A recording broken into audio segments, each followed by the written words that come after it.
apalagi yang belum merit gitu kan. Disaranin sih sebetulnya kalau lu ada waktu bisa mungkin explore deh.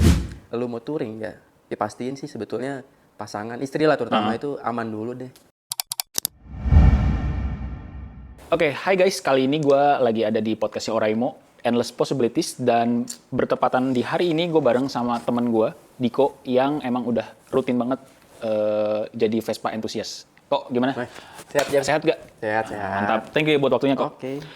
Oke, jadi gue kasih latar belakangnya dulu ya. Diko itu adalah teman gue yang sering banget touring, bahkan beberapa kali juga keliling Indonesia buat naik Vespa gitu. Nah, boleh nggak nih kok kalau misalkan gue pengen tahu dari lo sendiri suka Vespa tuh dari kapan? Suka Vespa tuh dari sekolah sih, dari kelas 2 SMA lah gitu. Sekitar 2008 gitu. Itu juga belinya dari hasil uang jajan lah, kita kumpul-kumpulin karena waktu itu hasil uang jajan hanya ada segitu, yang bisa kebeli ya Vespa. Murah lah waktu itu. Jadi zaman itu masih harga Vespa itu masih murah ya? Murah kalau bisa dibilang lah. Bahkan dengan surat yang lengkap sekalipun, tapi harganya masih bisa kebeli ya? Bisa banget lah. Nah, kalau misalkan dari lu sendiri, sebenarnya kalau untuk jalan jauh itu kira-kira kemana paling jauh sekarang, sampai sekarang nih? Kalau yang terjauh ya belum sih. Mungkin kalau ngomongin terjauh banyak lah yang jauh lebih bisa bisa touring lebih jauh gitu kan. Ya karena keterbatasan waktu juga sih. Terakhir itu waktu itu sampai targetnya sih ke Labuan Bajo ya. Cuman nggak kesampaian tuh karena ada something lah. Akhirnya cuman sampai ujungnya Pulau Sumbawa, NTB. NTB. Itu namanya Sape, namanya daerahnya Kecamatan Sape itu. Kabupaten Sape, sorry. Tuh, sampai penyeberangan terakhir lah pokoknya. Dan itu habis berapa waktu sampai ke sana tuh dari Jakarta? Nggak lama sih, sekitar ada 17 hari lah, kalau 2 minggu lebih. 2 minggu lebih? 2 minggu lebih, 17 hari lah. Dan touring sejauh itu berapa orang kok?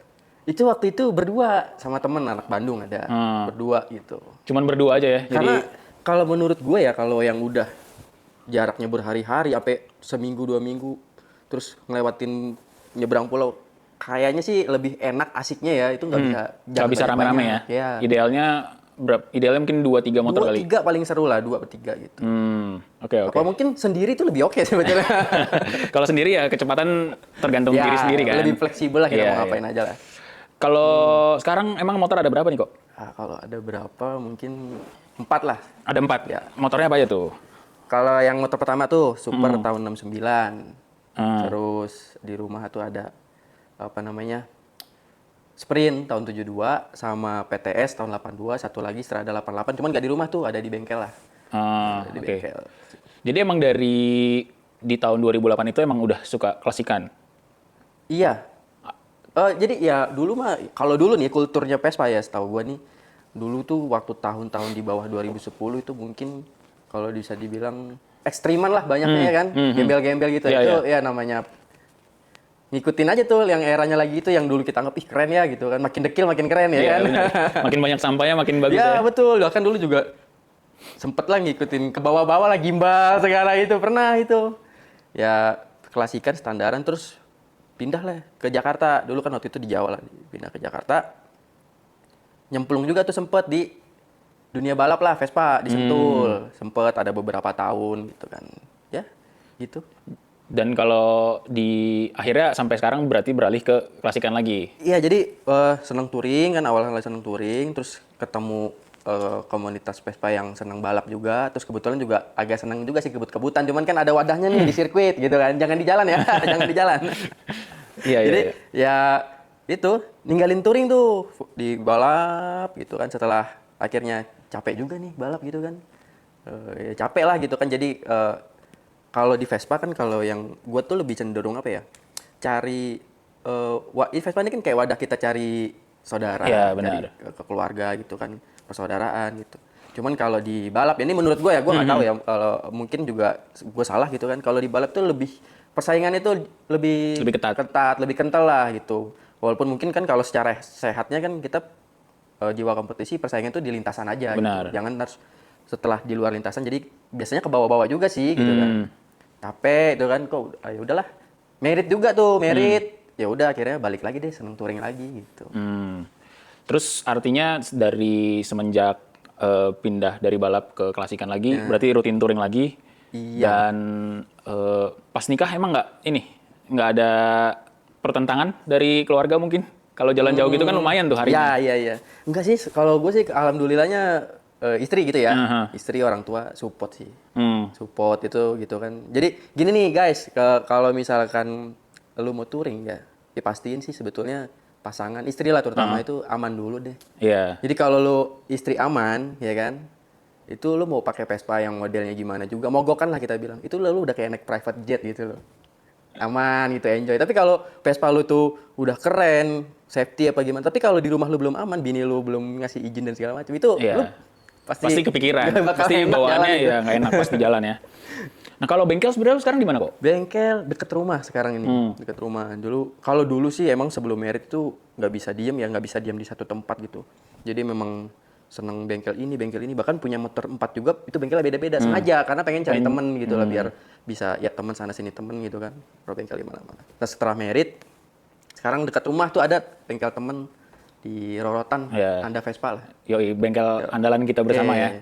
Bro Jamie juga di situ dia. Oke, jadi kalau mungkin ngomongin soal Vespa dan touring ini, kalau misalkan yang lu cari sebenarnya ya kok, kalau misalkan lu touring jauh, itu sebenarnya lu nyari apanya sih kok? Kan kalau duduk di motor gitu pasti Iya. kan capek, pegel, panas. Ya kalau orang awam kan ngelihatnya gini ya, ngapain sih jauh-jauh gitu kan, jalan jauh, apa yang dicari, emang nggak capek gitu kan. Tapi justru kalau buat gue pribadi, kenikmatan itu di situ. Kita tuh bisa apa ya, bisa mengenal daerah lain lah, kultur-kultur daerah lain yang kita singgahi, makanannya, budayanya gitu kan, pemandangan yang mungkin sehari-hari kita nggak bisa lihat tuh, kayak di Jakarta kan kita bisa lihatnya yang ya dengan kesibukannya Jakarta kan. Iya. Itu jadi Vespa itu bisa gue bilang salah satu sarana gue buat menikmatin apa ya, alam Indonesia sih sebetulnya. Dengan keberagaman budayanya, kulinernya, itu gue cara nikmatin gue tuh kayak gitu, pakai Vespa gitu. Ya seperti slogannya ya, satu Vespa sejuta saudara ya, iya, benar nggak? Iya itu gitu. Jadi kalau selama lu berangkat dari Jakarta ke tempat-tempat, berarti memang udah banyak saudara, banyak ketemu teman-teman Vespa entusias lain juga gitu ya? Iya gitu, ya makanya sih sebetulnya ya idealnya gitu kalau emang kita emang suka gitu. Cuman kan kadang orang itu nggak semua orang ya punya waktu luang yang sama gitu kan, karena benar. keterbatasan apa gimana. Cuman nih ya buat teman-teman apalagi yang belum merit gitu kan, disaranin sih sebetul kalau lu ada waktu sebisa mungkin explore deh. Dengan lu explore, dengan lu melakukan perjalanan gitu, itu tuh banyak banget pengalaman yang lu dapet. Terutama saudara-saudara ya di luar kota itu banyak yang mungkin sesama pengguna Vespa itulah, karena slogannya kan satu Vespa sejuta saudara. Itu mungkin kalau lu bener-bener ngejalanin perjalanan yang apa ya, nikmatin lah, nggak terlalu terburu-buru apa gimana, itu lu pasti bakal nemuin kok hal-hal yang kayak gitu. Apalagi kalau lu tuh apa ya, ngalamin yang namanya trouble Iya, gitu benar. kan. Trouble tuh biasanya ya kemungkinan besar adalah yang nyamperin, buat tanya-tanya terus gitu. Dari situ tuh hal kecil kayak gitu bisa jadi saudara. Benar. Gitu. Benar. Kalau mungkin kalau gua gali dari pengalaman lu nih kok, kalau misalkan selama touring, kira-kira ada pengalaman yang ini nggak? Pengalaman yang paling memori nggak di lu? Memori. Jelek apa gimana nih? Jelek Yang boleh. atau yang Jelek bagus boleh, ya? yang lucu boleh, gimana? Kemana ya kalau dibilang jelek sih itu tergantung kitanya ya. Jelek tuh maksudnya yang gimana nih? Yang celaka kah apa gimana gitu? Seingat gua lu pernah cerita lu pernah patah tangan kok. Oh iya, itu kalau nggak salah itu sekitar 2 tahun lalu. 2023. 2023 itu. Jadi gini kan waktu itu gua apa namanya, main ke Gucci. Tegal. Kebetulan itu boncengan. Tapi fun fact-nya gue ya, gue mungkin udah pakai Vespa udah sekian lama, gue nggak pernah jatuh. Alhamdulillah, amit-amit ya, gue nggak pernah kecelakaan, nggak pernah jatuh. Jadi apesnya gue, ya kan, gue boncengin temen gue tuh si Paut, ya kan. Dia itu kalau bawa motor jam kan pecicilan banget tuh. Iya, Wah, benar. kabut nih, pokoknya di jalan raya udah nggak ngotak deh. Cuman pada saat dia diboncengin dia takut. Dia Benar. takut sama, kalau pas dia di belakang dia takut lah. Jadi malam-malam tuh di Gucci kan udah amat dingin banget, gelap. Itu posisi sekitar jam 1 malam lah. Kita naik tuh ke atas. Agak nikung dikit lah pokoknya, cuman nggak yang nikung banget. Posisi tanjakan lah, bayangin tanjakan dari gigi 2 tuh gue turun dari 3 ke 2. Itu kan pelan lah, paling yang 40 lah gitu. Ya karena si Paut ini, dia takut kan, nggak stabil lah. Masuk loh kita ke dalam apa, Selokan. ya kayak jurang kecil lah gitulah. Oh, Gitu, masuk ke dalam, cuman emang nggak jatuh, gue masih di atas motor karena benturan ya kan, benturan, gue posisi tangan di sini. Di belakang ditubruk lah sama dia kan, patah. Nahan berarti ya, tangan kanan lu nahan. Nah. Tapi itu kalau mungkin orang bilang ya kejadian jelek ya. Cuman kalau gue sih ya udahlah, itu kan termasuk salah satu apa ya? Resiko, Resiko kita ya. lah pada saat kita dari rumah mutusin buat keluar, apalagi motoran lah ya. Kita udah harus terima siap resikonya sih. Ya habis itu ketawa-tawa, jujur aja ketawa-tawa gitu. Malah kan gue bikin video story itu lucu-lucuan, "Ih, kena begal gitu. Padahal gue lagi nahan sakit gitu. Nah, kalau misalnya kita jalan jauh ya pasti memang resikonya itu pasti ada ya. harus kita Dan pertimbangin lah harus ya. siap juga dengan Siap, segala entah resiko. itu kita celaka atau trouble gitu tuh kita harus pada saat kita dihadapin hal-hal kayak gitu ya kita harus siap, terus gimana ya, harus bisa mecahin masalahnya juga karena kan posisi jauh tuh dari rumah Benar. gitu kan. Nah, kalau kita ngomongin soal komunitas nih kok, terakhir juga Oraimo sempat tap in juga di eventnya Morite Oh iya, yang VAC minggu kemarin ya. Ya. Oh, iya. Itu pun juga channelnya kan juga dari lo juga tuh, teman-teman dari VAC Cicalengka ya. Nah, itu boleh nggak lo ceritain apa namanya? Mungkin kok lo orang Jakarta nih yang tinggal di Jakarta, tapi bisa join VAC dan bahkan itu di Cicalengka. Iya, kalau ditanya kenapa, gue juga mungkin bingung ya. Kenapa ya? Kan karena domisili satu di sini, di Jakarta gitu. Kok bisa gitu kan gabung di sana tuh, jadi panjang sih Jem ceritanya Jem. Kalau gue tuh gabung masuk ke keluarga besar Vespa Anti Club Indonesia itu chapter Cicalengka ya. Itu baru tahun kemarin lah, 2024. Cuman itu jauh, kalau ditarik jauh ke belakang itu sekitar tahun 2012, 2013 sorry. Gue tuh touring ke Bali. Sendiri tuh? Berdua sama temen gue. Berdua sama temen gue kan. Ketemu lah tuh sama anak-anak Cicalengka, ya kan. Ketemu, ya namanya kita kulturnya di Vespa gitu kan, ketemunya kita tegur sapa, terus ngobrol gitu kan. Ngobrol nggak sampai 5 menit lah. Mungkin ada, ya 5 menit lah kurang lebih. Nggak nyampe 10 menit kayaknya. Kalau baru kelar salam-salaman, langsung diajakin, yuk kita mau ke Lombok gitu kan. Karena waktu itu memang jujur waktu itu gue baru pertama kali tuh ke nyisir Indonesia Timur lah, ke arah timur gitu ya. Ke arah timur, di Bali, baru buat sampai Bali tuh di Pantai Kuta, inget banget. Ketemu mereka, diajakin tuh ke Lombok. Ya tanpa pikir panjang gitu kan. Ada barengan gitu ya? Padahal gue belum nge-explore Bali sama sekali gitu, baru sampai gitu kan. Terus tanpa pikir panjang, ya udah ya coba gitu. Ya udah semenjak itu deket dan gitu. Nah, uniknya Vespa tuh gitu. Jadi kita berangkat dari rumah mungkin ya bisa bareng sama temen gitu. Start di mana, di bengkel itu. Mungkin kita nggak saling kenal gitu. Cuman uniknya pulang kita jadi saudara, Jem. Dan itulah juga yang mungkin pengalaman gue ketemu sama anak-anak Cicalengka, diajak, ya udah pulang jadi saudara gitu. Jadi saudara, terus kebetulan kampung ibu itu kan di Cilacap gitu kan. Gue di Jakarta, ya udah sering tuh pulang pergi. Itu jadi memperpanjang silaturahmi juga tuh. Karena sejalur ya, sejalan ya. Ngelewatin lah, gue sering mampir gitu kan.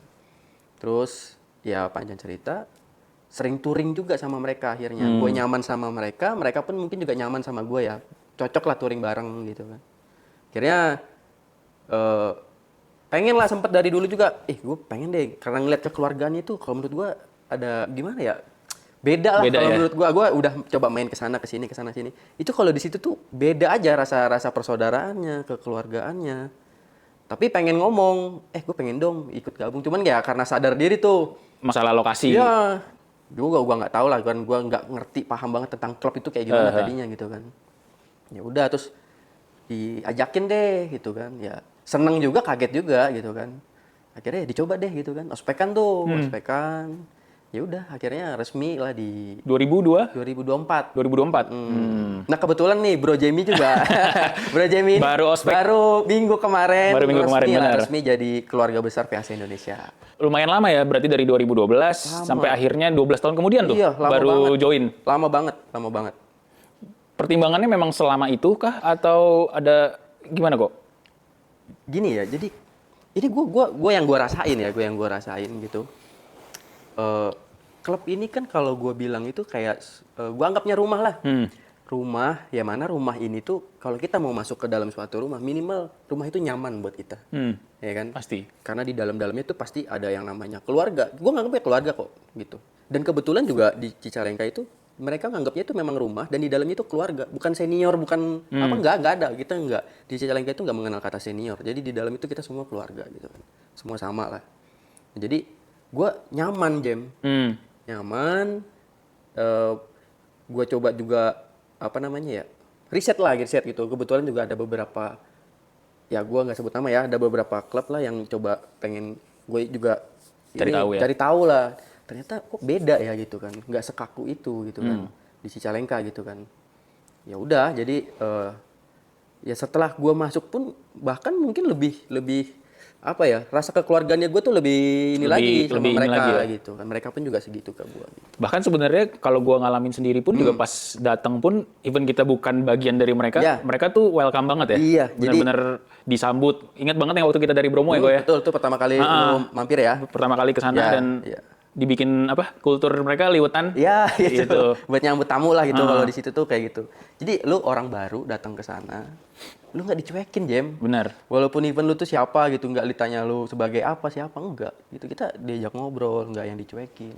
Nyaman sih kalau menurut gue, itu yang bikin gue tuh kayaknya cocok ini gitu kan. Karena ya basic itu yang gue pandang tadi, rumah itu harus nyaman gitu. Buat nyaman untuk penghuninya. Gitu. Kayak di sini nih rumah di Sedayu yang di Kelapa Gading itu juga nyaman banget. Dan kalau misalnya lu mau lihat rumah percontohan, ini salah satu rumah percontohan di Sedayu dan pastinya keren banget guys. Keren. Nah, kita lanjut kok. Kalau misalkan sebenarnya yang membedakan ya antara lu ada di dalam satu naungan klub dan pasti kan banyak nih anak-anak Vespa sekarang juga yang memang nggak ada klub gitu, cuman kayak satu tongkrongan aja ya, gitu. Kayak gue dulu lah sebelum gue masuk kan. Itu yang membedakan sebenarnya apa kok? Dulu asumsi gue tuh gini, gue itu pikiran gue aja ya. Kayaknya kalau kita masuk klub kita jadi kayak terlalu eksklusif kali gitu.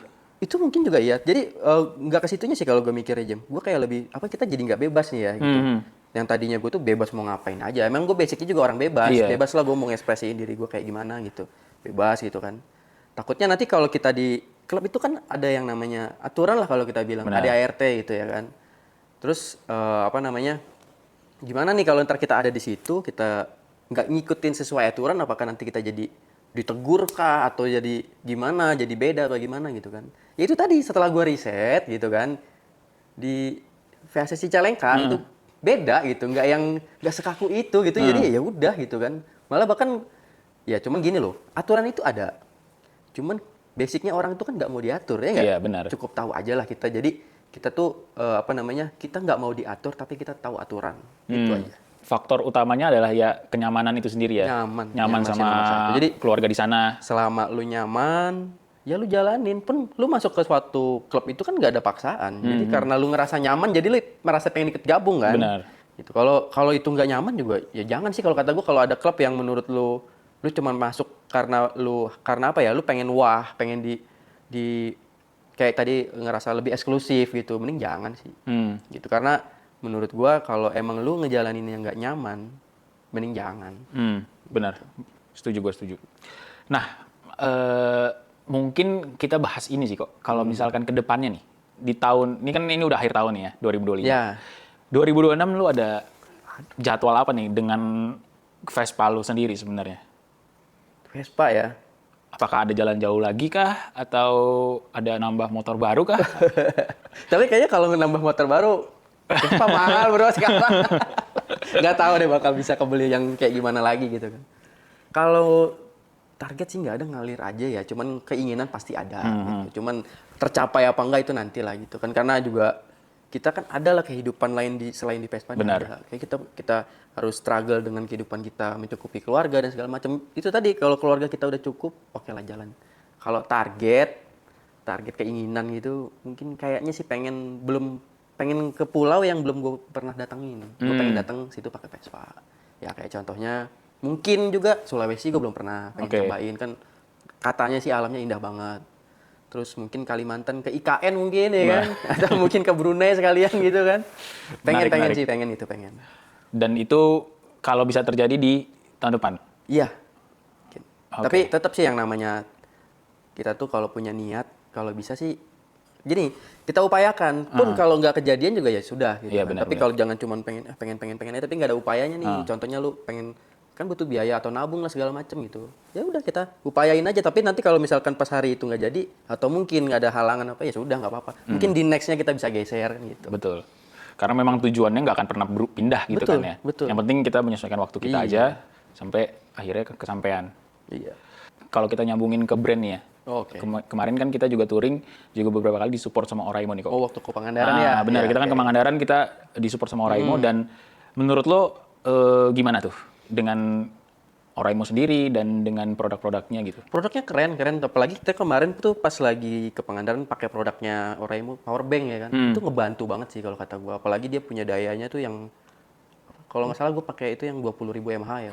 Itu dari berangkat sampai pulang lagi masih ada gitu walaupun beberapa kali ngecas gitu kan. Kan ribet juga tuh kalau kita lagi asik gitu kan momen tiba-tiba HP lowbat, kita mau ngerekam masa cari casan dulu ya kan. Iya. Itu ini sih rekomen banget sih. Cocok ya, berarti Cocok. powerbank itu tuh sebenarnya cocok ya untuk kalau Buat orang touring itu. bantu banget bener. Apalagi kalau emang kayak kita tuh suka dokumentasi gitu Benar. kan. Pasti agak boros lah device kita kan.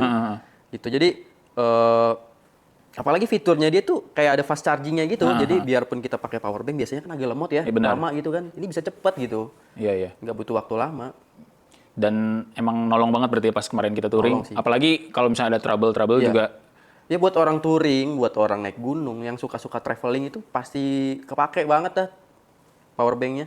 Semoga nanti pas touring disupport lagi kali ya. Boleh. Oke tuh. Kayaknya gue rasa udah cukup ngobrol-ngobrol kita. Thank you banget ya. Makasih, gue yang makasih Jem. Thank you.